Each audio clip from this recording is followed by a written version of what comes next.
So we've reached an absolutely critical point in the history of the church in Western culture. It's undeniable. What I'm talking about is this new sex scandal I'm sure you've all heard about, and it's not new at this point.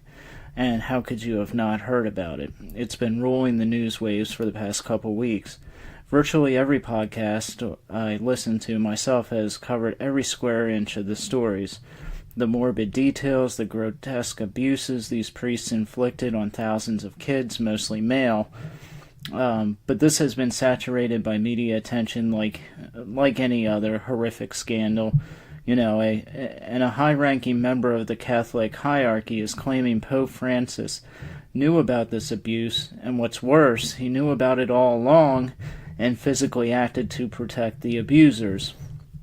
Now, first off, I think it goes without saying that the fact that there isn't an intense investigation by authorities into this matter, and if there is, someone correct me, but I don't know of one, but the fact this is passing by without a criminal investigation is pretty shocking to me.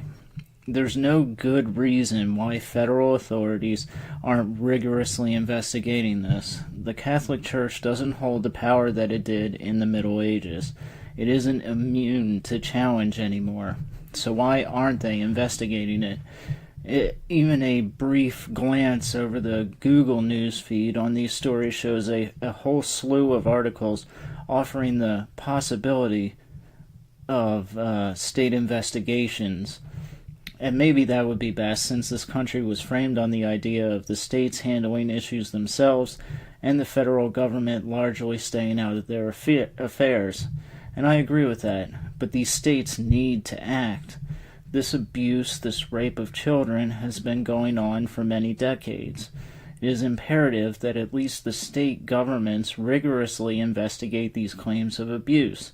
I don't care how old some of the priests are or may be, bring them in and serve them with a full dose of justice.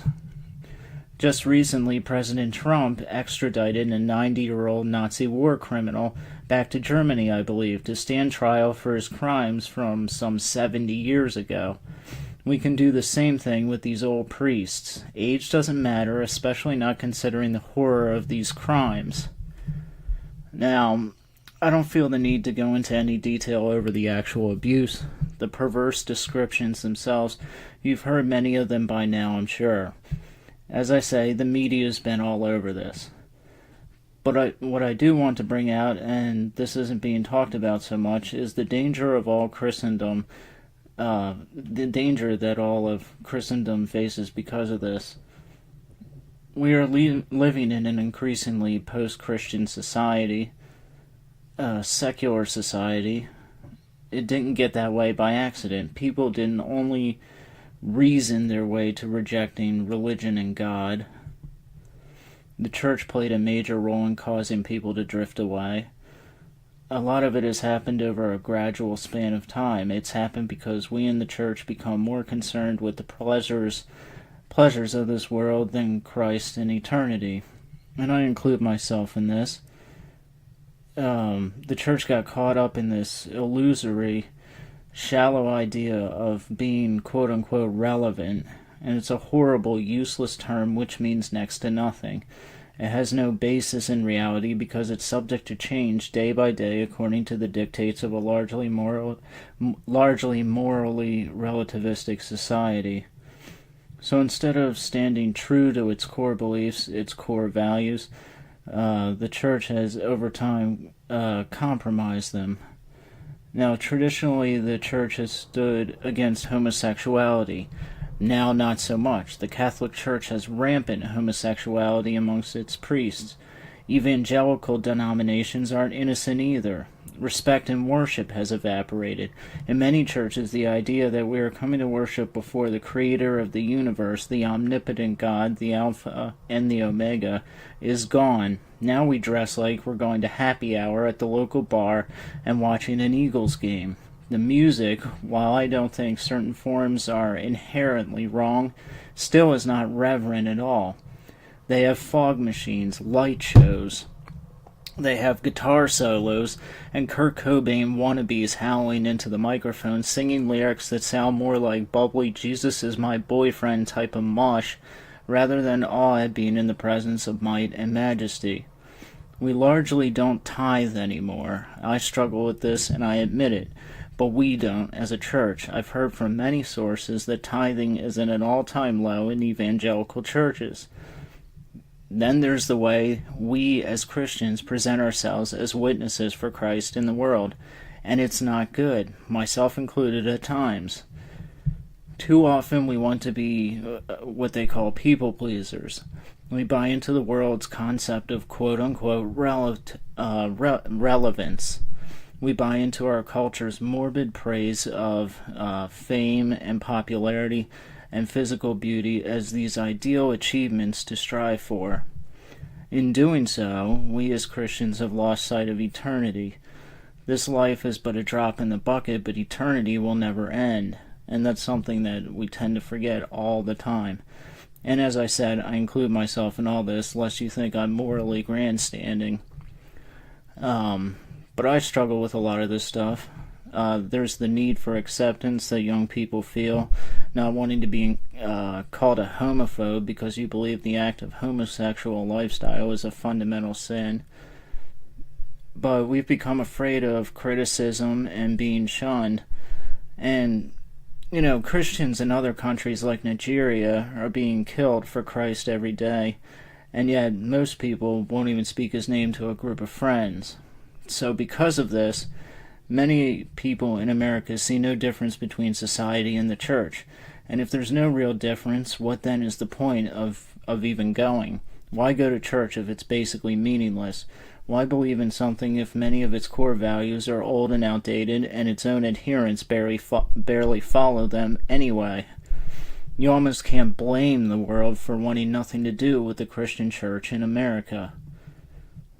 Now, quickly, there are core differences between Catholics and evangelicals, but the reason I say this Catholic abuse scandal spells doom for all of Christendom is largely because most normal Christians do not know the theological differences between Catholicism and evangelicalism.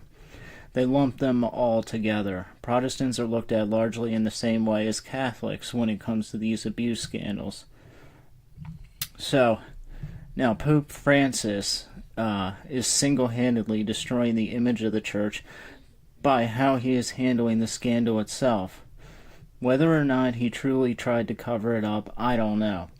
But I think we should investigate it and find out. But it's his refusal to condemn these pedophile priests, his refusal to condemn the behavior, his refusal to demand justice, his refusal to engage on the issue that is incredibly damaging. He's taking the same road that many leaders in Islam do with the terror attacks. Every time a terror attack happens, we get Islamic leaders on CNN or MSNBC telling us that, quote, Islam is a religion of peace, blah, blah, blah. And very rarely do they outright condemn the terrorists, or condemn the act of terrorism, or call for a ruthless rooting out of all the perpetrators. And Pope Francis is refusing to do any of that. He's allowing some of his subordinates to say awful, crazy things like, if there's no penetration, then it's not rape. Now, who says that? That's like one of the most awful, insane things you could possibly say at a time like that. And yet Pope Francis is completely silent. And actually, beyond being silent, he broke his silence, and now he's come out and said that we need to move on from the issue. Stop talking about it. The Pope can't be bothered with a nuisance like seeking justice for victims of rape. Now, he has the environment to worry about, and that's exactly what he said. I'm not making it up. He said he has more important things to focus on and doesn't want to get bogged down in the abuse scandal. Think of how incredibly unchristian and insensitive a statement like that is to the victims and their families. No desire for justice or closure or solace. He just plain can't be bothered. Talk about the perfect reason to dethrone the Pope.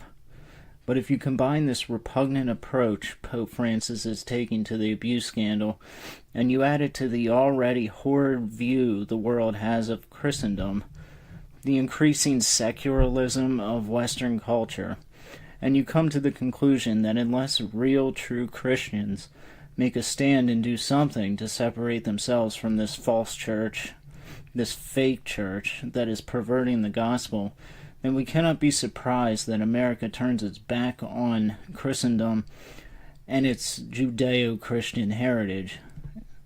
It was Jesus that said, "You cannot love the world and love me." However this plays out in the States, I think it's safe to say that Pope Francis will do everything he can to impede the investigations, which most of the time is the behavior of a guilty person. Only time will tell, that much I know, and only God truly knows. That's all for tonight. You can subscribe to Woke Nation on iTunes, Podbean, or YouTube. Please leave a review as well so we can reach more people. You can email me at roadnottaken04@juno.com. Good night, and God be with you.